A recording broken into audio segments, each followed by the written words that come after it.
How do the tides affect fishing conditions in Montauk?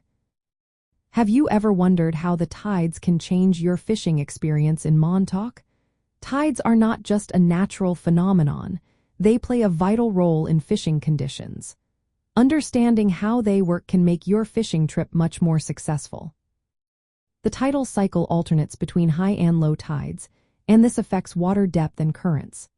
At high tide, water levels rise, allowing boats to get closer to shorelines and rocky reefs. This means you can access shallow fishing grounds that might be tricky or unsafe at low tide. When the tide is high, fish often come closer to shore to feed on nutrients and smaller baitfish that are brought in. This is a prime time for anglers looking to catch larger game fish.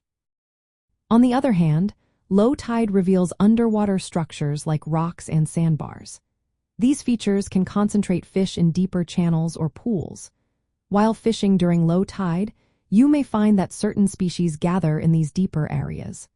However, it is essential to navigate carefully during low tide to avoid running aground or hitting submerged hazards. The currents created by the rising and falling tides also influence fish movement and feeding habits.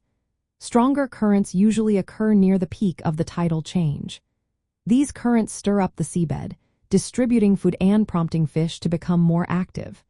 Knowing when these currents are strongest can help you position your boat effectively for a better catch. The tidal coefficient, which measures the difference between high and low tides, also plays a role in fishing. Larger tidal ranges lead to stronger currents and more noticeable changes in water depth. This can create more dynamic fishing conditions. Conversely, smaller tidal ranges may result in weaker currents, making fish less active or spread out. In Montauk, tides typically range from about -1 foot at low tide to 3.6 feet at high tide. These variations depend on the day and the lunar cycle. Anglers often check tide charts to plan their trips during favorable tidal phases, especially around high tide or the incoming tide when fish are more concentrated near shore. When planning your fishing trip, consider the timing of your departure and return to avoid shallow areas at low tide. Use tide predictions to select fishing spots that become accessible only at certain tide levels.